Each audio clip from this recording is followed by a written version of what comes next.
guys, my name is Keith Neurotis, known as the leader and superior of Club LASM, aka lover of animated shows and movies, and I'm here with Gilbert. These wood stars. What do they know? Do they know things? Let's find out. Colby. Let it die, let it die, let it dribble up and come on, who's with me? Nostalgia Freak. Hi, I'm here. And of course Sam, aka Simpy. I'm eating chicken fries. Yeah, it's clearly obvious because it's like you said in the chat that you're eating right now, so first things first, how are we doing in this lovely Saturday afternoon? I'm probably gonna be going to a circus with an in real life friend. Like an actual circus. Yeah, Universal Circus. Oh, I did not Like a notice Universal. that. Is that like a Universal Studio thing? No. Universal. As in soul. Like Soul Train. Doing good. They know, but I'm just looking at it right now. It's in Georgia. Yep, like that. Okay, now I see it. You just had to spell it out to me. Universal Circus. Yeah, Soul, like capital SOUL Circus. Exactly. That's exactly what it is. But if Universal Studios did have a circus, that would be cool. I guess we'll see there. Yeah, imagine if Universal actually had like a circus. It would be crazy. Like That's what I said. Be pretty pricey. yeah, a bit too pricey. Like I mean, theme parks are already pricey. Can you imagine if Universal had their own circus? yeah, I mean technically I still go to Universal because Disney is just as the price for Disney World and Disneyland is just as bad as Universal. Myself, I am doing alright. I recently got the book Halloween by Moss Lawton. I'm doing okay as well. I'm literally going to be going above and beyond with Bomia Spark because days prior it was Indie Animation Day. And I feel like I had promoted Bomia Spark up, but not as much. But I feel like for November 16th, I will go even bigger to like, for just show you what Bomia Spark is like. I'm planning on doing Kickstarter, but I'm not sure. Do you think it's a good idea if I might do Kickstarter? Because I really want to. Yes, do Kickstarter. Okay, yeah. With that said, we should get to today's topic, which is Helluva Boss, which is now part 4 of the topic, which is season 2, episodes 1, 2, and 3.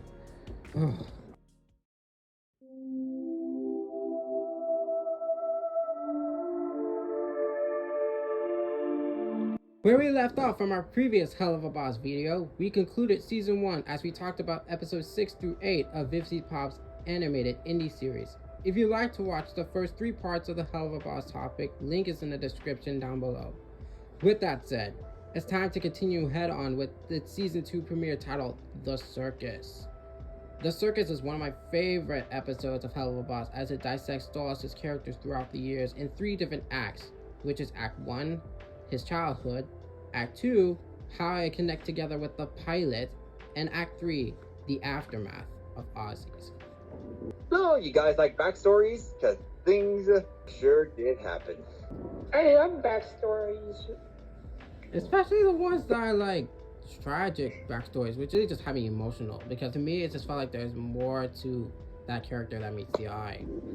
Specifically, Stolas, as you mentioned, we see him through his childhood, how he becomes the future heir of the Goetian family, passed down by his father, voiced by Jonathan Freeman, aka Jafar from Aladdin.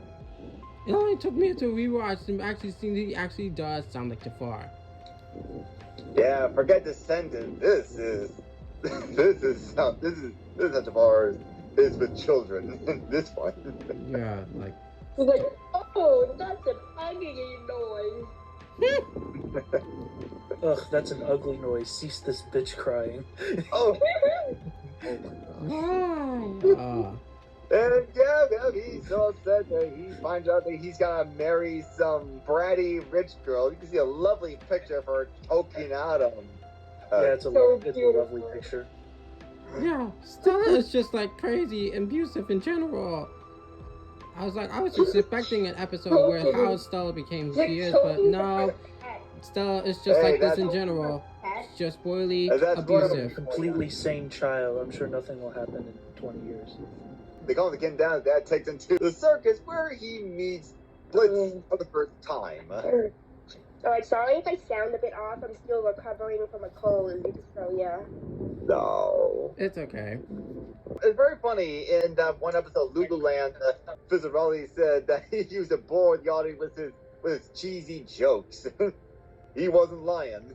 Yeah, like, I think I remember the first time watching, when I saw Fizzarella, I must have mistaken him with Blitz's sister, Barbie Wire. No, that was actually Fizzarelli this whole time. I love young Fizz and Blitz's interactions because they're so cute and innocent back then. Oh, Yeah, that's always It's the way. chorus. Yeah, They're there was not like angry, dynamic is they're not angry at amazing, each and other. I just wonder what caused the fallout in episode 6. Oops, I just wonder how did they become Well, who they I are. can certainly say that Dad is no help, but Is it a also... possible theory that Blitz might be the reason why Fizz lost his limbs and needs those cybernetic enhancements? Like maybe an explosion or something, which is probably how Blitz got his scars. I wouldn't be It's a cartoon surprised that universe most for likely that. because of Blitz, because of his actions of like hurting the people that he cared about, I wouldn't be surprised that happened with Blitz and Fizzarelli in that episode. But, it's also pretty disturbing now that I think about it. When Blitz and Fizzarelli were playing with the little balloon horses, and Blitz was like, oh, I lost my legs! How'd you lose your legs? I lost my legs in the war. Oh my god, VivziePop, you are so sick and twisted. Foreshadowing the next episode. That woman is sick and twisted. I can't believe that didn't cross my mind until like a rewatch of it. The war. Oh my god. A pirate war No pirates. with lots of blood. Oh, but geez, but just seeing them as kids, just like it really broke my heart because when they go older, within 25 years, it said how they went from just being like nice friends to where they are now. Do you think that's bad? Why don't you go as Namora and Glorance? See how that worked out for them. Yeah, it was just sad. And yeah, the foreshadowing thing, the lake thing, yeah, that was very foreshadowing. But how about the dad, the Blitz's dad, also voiced by Freeman? Wait, Didn't Blitz's Blitz dad was tell- us well voiced Didn't Blitz's as Freeman? dad tell him? Whoa, Yeah, no way. Yes. He told his Yes. own son. I can literally hear Yeah, Jonathan Freeman from Stolas' father, but I've not voiced heard it from like Yeah. Blitz's dad. Like what?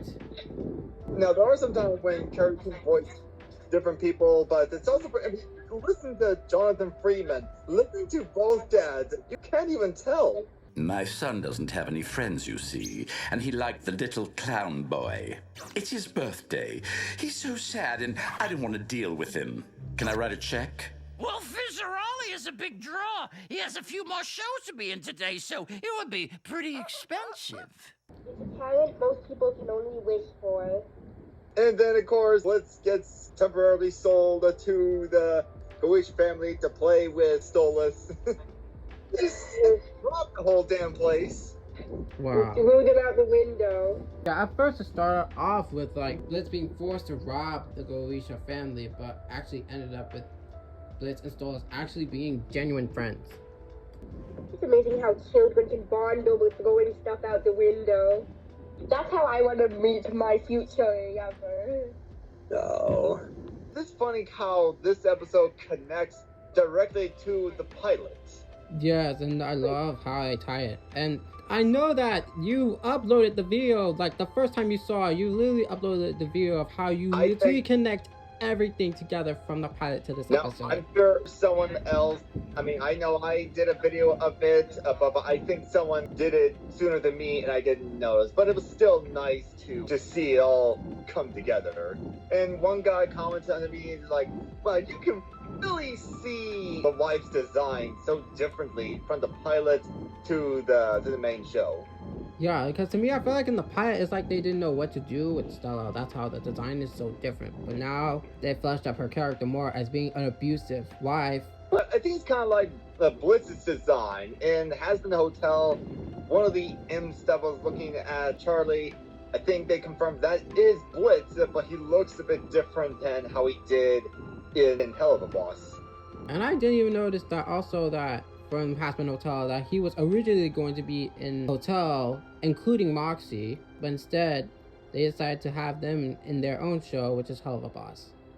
This episode was really funny and also pretty sad at the same time. I never thought you would sympathize with a demon. I know!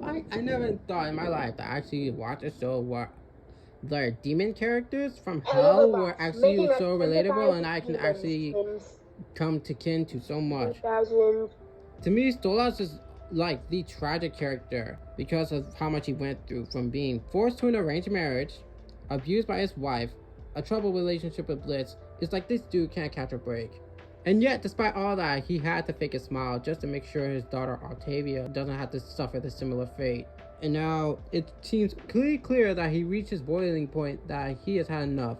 He has suffered enough. He wants Stella out of his life. For good. And I'm proud of him for him speaking up to himself and call her out. Well, I can certainly say this episode, like I said, it's funny and sad, but there are some moments I just can't stop laughing at. Like when the dad, like, trying to buy one of his kids, and it's like, oh, well, it's just a Rowley. He's got a couple of shows, so no, the other one. So, He's hey, like, my son. How much you got? yeah, The buffalo chick's pocket. A 1 of 5 and a slim fit condom. oh my god. With that said, what were your favorite moments from that episode? And of course, just hearing Jonathan Freeman talking to each other, that was just. And Stella, she is a despicable character, but some of her critics, when they were reading about they were gonna celebrate their not divorced anniversary, it's like, what? It's true. So you can come if you want. Yeah, she god. She had no ill. What made me more angry is the fact that Stella is just constantly throwing some insults, literally just talking about him, despite, hey, Stella is literally just right here. That just further proves how messed up this woman is. What kind of relationship does Octavia have with Stella? Yeah, According to, what type of well, relationship does well, Octavia like, have with Stella? Like, seriously. like, she gets Octavia on weekends. We always see Octavia's, somewhat strained relationship with her dad. What about Stella? We never see anything other than just her being next to each other during family dinner. And that's what I need to know, because...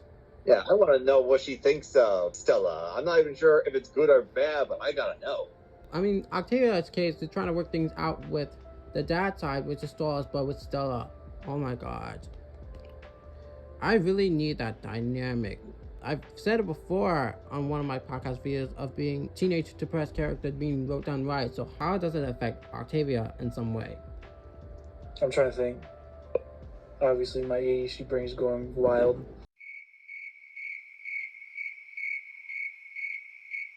Well, I'm going to say that Stolas standing up for himself was the best highlight for me, including the song. Like, before Stolas standing up for himself from his abusive wife, it was the Stolas song.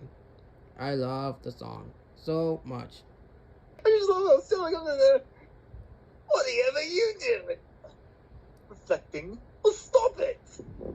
I'm gonna let him reflect all he like seriously. Like, that is the best song I've ever heard from singing and got pissed at him.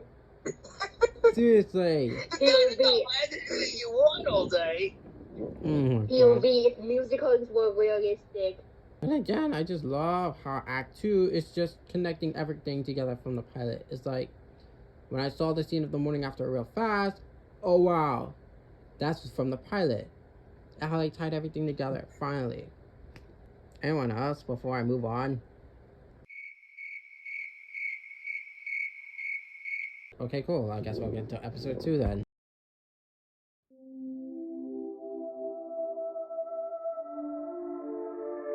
On the second episode, Seeing Stars, a heartbroken Octavia runs away to see a meteor shower, only to end up in Los Angeles, leaving Stolas, Blitz, and the rest of the imp crew to find her.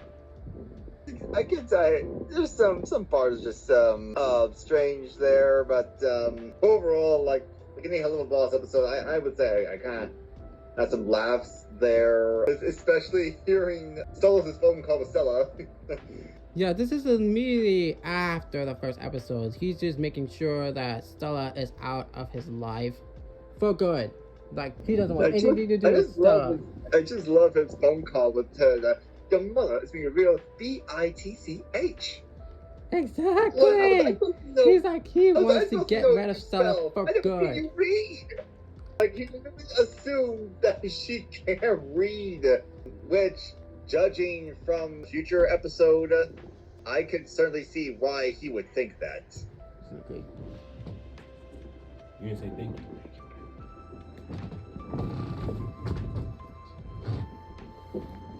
Oh yeah, Octavia goes to Los Angeles to see Agatha Tears. Wait, so that's what the meteor shower is called? Agatha Tears? That's what Stolas said. That's what the meteor shower is called. Azathoth's Tears. And as far as I can tell, Azathoth is not part of demonology, but he is part of H.P. Lovecraft's monsters. Like any other Lovecraftian eldritch gods, they appear outside of time and space. I love the moment with Stella and Luna when they're on the rooftop. Yeah, Stella, she was getting lost in the city, all through the madness, but she did love taking pictures for her Instagram, to which Luna followed and found her. Yeah, it made it more easier to Luna to track her down because I think most of the posts that Octavia made had the location on the top. Did it? Or was it just from the photo that she got the idea? Oh, you just see the photos there. I don't think she would actually know where any of these locations were at. I don't think to put any address there. I think she just took a picture and Luna just based it. I actually would like the episode better if this was actually more Octavia and Luna focused, given the thumbnail design, which gave them the idea that this is both Octavia and Luna. You know what the worst part is watching this episode? Yes. Apparently, I got more in common with Moxie than I thought. Common with Moxie, how? It's like hey kid, you want to buy some art? Yes! Oh my god! That's kind of what I do at Comic-Con sometimes. I go there, I just love all these different fan art of them. So next time when I do get these fan art, I'll probably, tag them as if I were to post them. But yeah, that's what I just love all these cool fan arts. It's like so hilarious to see that every single encounter you get, like when it comes to buying stuff, you just can't resist. And at the same time, I was a bit scared of Mox because I don't want to risk him getting, scammed. It's always so funny seeing Stolas' interaction with Blitz. It's like, was that for the book? I'm trying to power the limited. Well, you can't remember your own book spells? Oh, you must look like Murray's. What's his phone number? The dynamic is so hilarious to me. But at the same time, I also want the dynamic to be on more of an awkward side. Because I thought I want the dynamic to be more awkward scenario because of what happened after our Aussies, Well, I don't think they got time for awkwardness when you're trying to find a teenager lost in the big city. Fair point. It's also pretty disturbing when you see Darla Dimples sniffing coke. Remind me who's Darla Dimples again? Casto Dance. I remember. Oh, Darla Dimples as in the blonde child. Now I remember. Hello, I remember Casto Dance. She's got some booger sugar there. It's just... You know what made my day better when I saw that episode? What? I tweeted out, Holly's Wood Stars.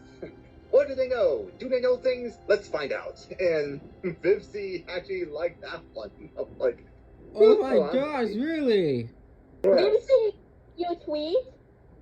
Give me a second Like, there. lucky you, the fact that Vivzie, that's lucky for both of us. VivziePop must have liked your tweet from reacting to your show, and I remember after the For the Future trailer, Dana liked my tweet. I love when fans get recognized by creators. It just makes me so happy to see that. Wait a second, I can't recall. Was it there like a actual Brendan Roger, or was it they named similar to Brandon Roger in the episode? His name is Brendan Ragers, but yeah, that's the. I didn't even look like Blitz. Oh god. Stop. It's pretty funny that no one's talking about no judging them how they look. But then again, it is Los Angeles. For all they know, they just could be folks in costumes and all that. You see a little red, you see this little red guy walking on the street. Oh man, he's probably working on that weird TV show. Also, kind of judging of what Blitz did for a little doggy while he was doing that show there. Yeah, it pretty much set him off after, like, when he adopted Luna. Something inside him must have set him off. Just upon seeing it really triggered, because I really want to know Luna's background more. Also pretty funny when Blitz threw the water bottle at the producer. I'm like, holy crap! That's when this whole entire place caught on fire. It's just so messed up though. And all these people who work on the show, it's so sad. But then again, the actors behind there were a bunch of drug addicts, so it's pretty hard to. I wonder how many background characters were killed in the entire series. Like, on that set, oh my god, like, throughout the whole set, like, that set scene, I feel like it kind of reminded me of Nope. You know, with the Gordy scene. That's what it's starting to remind me of. Like, you have to watch Nope, because that Gordy scene was just dark. With that said, what were your favorite moments from that episode? Like I said, the fire. Oh. It's more like the little things just gives me laughs. Like when the producer was trying to bring him up on set. I was like, I don't even know my line. Well, that's why God invented teleprompters. Shouldn't he rehearse or something? And the tour bus helped me. And if you look on your right, you can see the guy whose wife's leaving him because now he thinks he's on shit. Oh my god. Like, I remember someone said how way back in the first Helluva Boss video, it's like how the demons are more humanized than the actual humans themselves. That whole episode being spent in LA just further proves that. Oh, that was just funny. When the human world is like, alright, where are we human? Oh, this doesn't look much different from hell. Yeah, exactly. I've been to LA. It's exactly how they put it. Well, I guess that's why in Dante's Inferno, he made everything look Wait like until you go to Ohio. Oh, shut up. I remember in one version of Dante or someone's drawing of it, they do make hell look like the modern world. I think some other people did that with the drawings. And I think it was Sando's drawings of it. It was just eye-popping. This is so ironic because how in the modern world, almost they're trying to depict the modern world as just as bad as hell itself on that show. Am I right? Well, I guess that's how life is. That's the joke there. I actually want to live in Helluva Boss's version of hell. Well, be careful because they got a hierarchy system, which that's also not that much different from Earth, is it? I honestly feel like the conversation scene between Luna and Octavia would be more impactful if the episode really did focuses on the two, since I've realized that what they both have in common is daddy issues.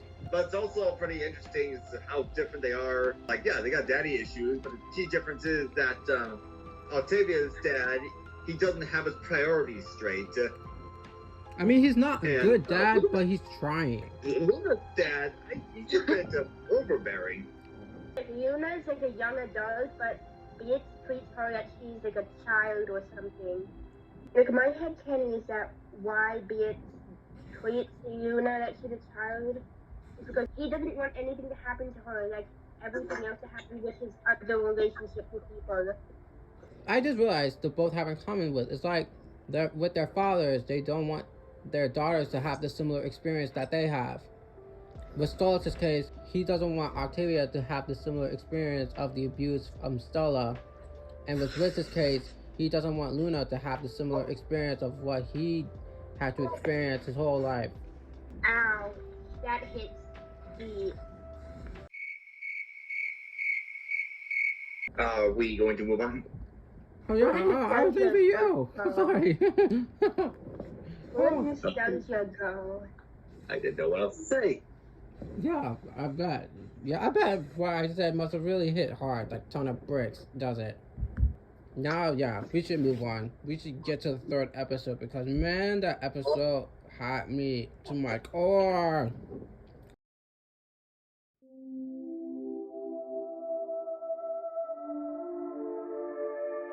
This Moxie-focused episode had me sobbing hard for 10 minutes straight.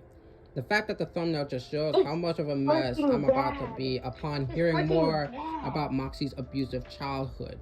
Just me watching the flashback scene had me a sobbing mess for 10 minutes. The next episode, Exes and Oohs. Moxie visits his childhood. Things sure do happen, as a lot of things do. Sure, things do happen there, and Both Moxie and Millie had the same ex.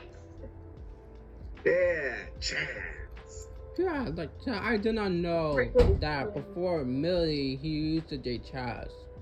Yeah, in the episode, Imp has, I got a call from, some mob boss in Greed. The mob boss was literally, Crimson, and it's crazy for me to hear that Crimson is also voiced by Richard Horvitz. Like, the moment I heard Crimson's voice, that's clearly Richard Horvitz. They're trying to make it seem like that's exactly Moxie's father. No, actually, that's not the first time he did that. Remember in Billy and Andy? Yeah, I remember that show. Yeah, not only did he play Billy, he also played Billy's dad. Wow. It's also very disturbing how it turns out that Moxie used to be part of the mob, which was kind of implied in the first episode, with the cannibal family.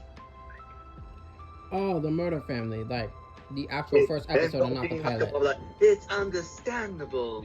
Family goes forever. Oh, wow.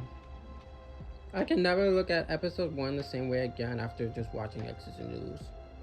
Like, what even made me sadder, just like watching the episode, like when they were visiting the mob revealing to be Moxie's father, just from Moxie's facial expressions, just further shows how terrified he doesn't. It's like it just doesn't want to go back there. He's just genuinely terrified because he experienced so much trauma, so much physical and mental abuse he had to go through, and he doesn't want to relive that moment again. That made me care for Moxie for the side. Like, Moxie has been my favorite character since the episode 3 of season 1, but this episode, I swear, I want to protect Moxie at all cost. This may sound pretty shallow and all that, but honestly, I kind of like how it's pretty disturbing. Crimson, the dad, he calls IMP just so he can get Moxie to get him to marry Moxie's ex, Chaz, who came into some big money. He even tried to make things gay friendly. I want to burn that house to oblivion and keep Moxie in my pocket.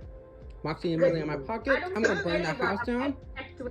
Like that, and Blitz is like, oh my god, it's the one Like, of course Blitz would love this, yeah, but that's funny. it made me and Moxie uncomfortable just seeing just so much in that house. I want to burn that house down to oblivion. The only ones who are like Crimson, he did that to make his son feel comfortable because he calls him gay, not really understanding bisexuality. But it's funny, like no one's into this. Blitz is into it, or at least he thinks it's funny, and Chaz, he's definitely into that. Oh my god. Wait, what was Abe, AnimatedAbe, the guy that was in for a few minutes? Yeah, he was just here. He said we'd be here within 40 minutes, but I think his mic is. I think he's having mic issues. Hopefully, he might be back. Nothing nostalgic. Hold on. What's and another party, like when he was trying to set up the wedding between Moxie and Chaz, Chaz is like, "You told me this thing's gonna be filmed." And then use fuck? the. Oh my god! I really want to burn that house down so badly. And Chaz is like he was happy that he's happy to see something filled. That is so messed up. This is why Crimson and Chaz, least favorite character. Thank goodness Chaz is dead, but still Crimson is still alive, and I know some things would be sad and all, and I get it. It is emotional with Moxie's mom presumed dead because, you know, the Crimson, he don't like anyone double-crossing him or talk back at him. I swear to you guys don't know how much I kin Moxie character-wise. Watching the entire background scene come from beginning to end, it's just had me so much emotion. It had me like sad, maybe so angry with Crimson, but the cherry on top was just Mother's tragic passing. Personally, I just can't stop thinking about how Bliss just first Chaz tried to get down with Moxie, you know, decorate the room with his photos, sing some sexy song. No, Moxie just cannot. Then trying to get to Millie, and then Millie should have just slit his throat. Millie should have just killed him when he had to chat. When she had to chat, oh my god. She should have killed him right there. Blizz's reaction to Chad, that killed me, honestly. I would have just imagined how was Stoll's reaction if Stoll's were to find out. Because I'm not sure. I'm not entirely sure either, but I just think it's funny how he just I feel like Stolas would go absolute beast mode. Like you saw how Stolas was in Truth. No, I was about to say how Stolas would be in how Stolas monster form in Truth Seekers, but I know how much you don't like Truth Seekers. I just can't stop thinking about how he was like at first he's like no to Chad and I'll tell you what kind of puts you push with those two. And it's like, okay, sure.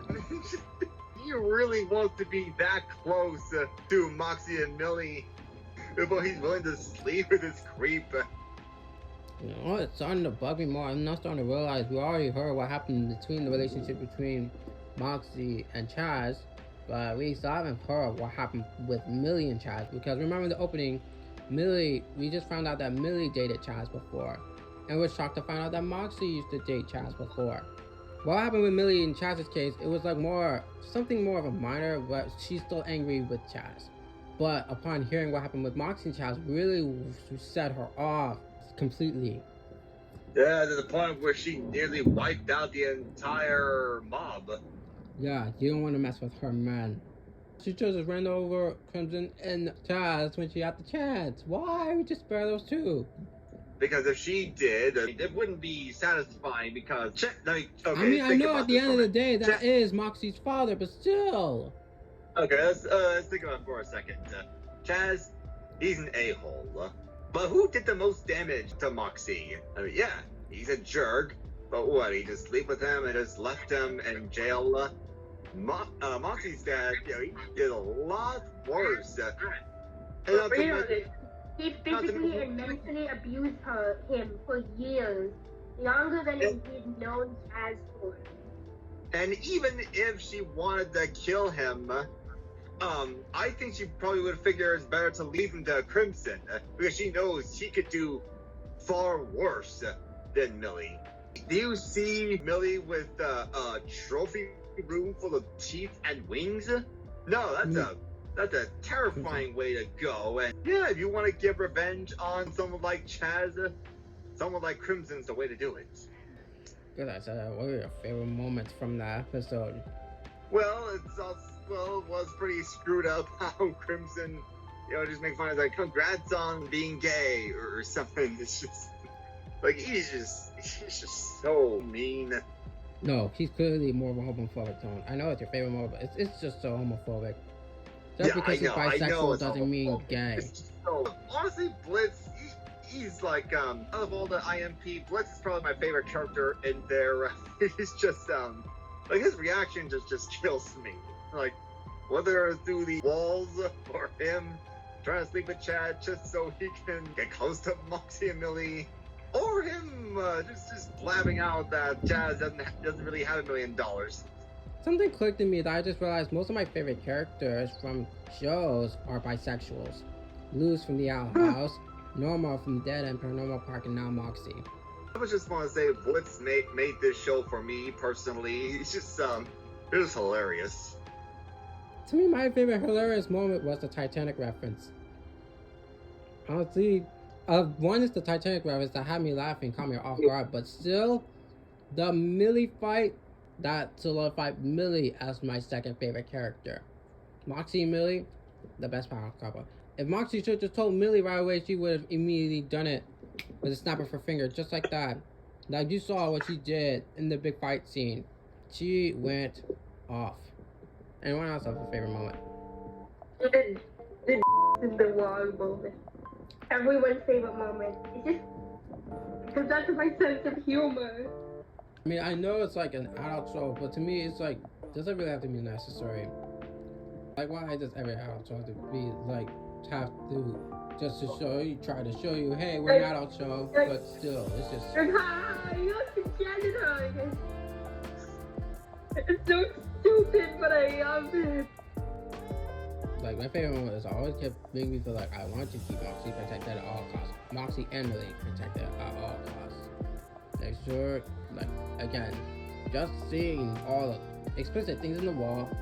I've kept saying numerous times, I want to burn that house down into a crisp. And make sure that Moxie and Millie is out safe. The cream is in there to burn into a pile of ash along with the house. And we'll make chocolate, use cream's ashes and chocolate milk powder like Derek Cartman did with Penny. You and me both, Simpy. You and me both.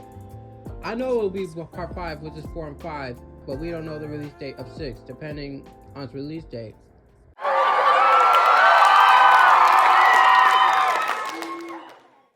With that said, thank you all for being in today's podcast. As like I said, the next topic will be part 5, which is just for now being 4 and 5. Well, it was nice having me here. Thank you again for having me in this episode. And I'm excited to film for the next one. Which is the sketch pictures next week. Yes, I'm so excited for that. I finally get to pick Neoverse. I'm actually writing stuff for it because I just get excited about murder drones and just watching the entire series all over again. For example, episode 6, and it's just been crazy. With that said, make sure to drop a like, subscribe, click on the notification bell, so that way you won't miss out on any more of the animation content with me and my friends. With that said, I bid you peace. Bye! Bye! Say bye, everyone! Bye. That's our video. There you go.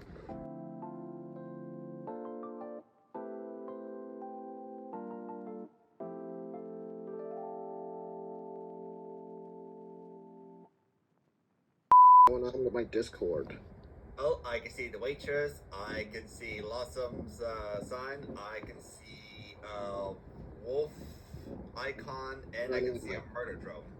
No, I can see the iPad one perfectly fine. It's my iPhone. It's having issues. Are you using your iPhone or are you using your iPad? I'm using the iPad to talk to you, but I'm looking at Discord on my phone. It's just one of those times. Jeez.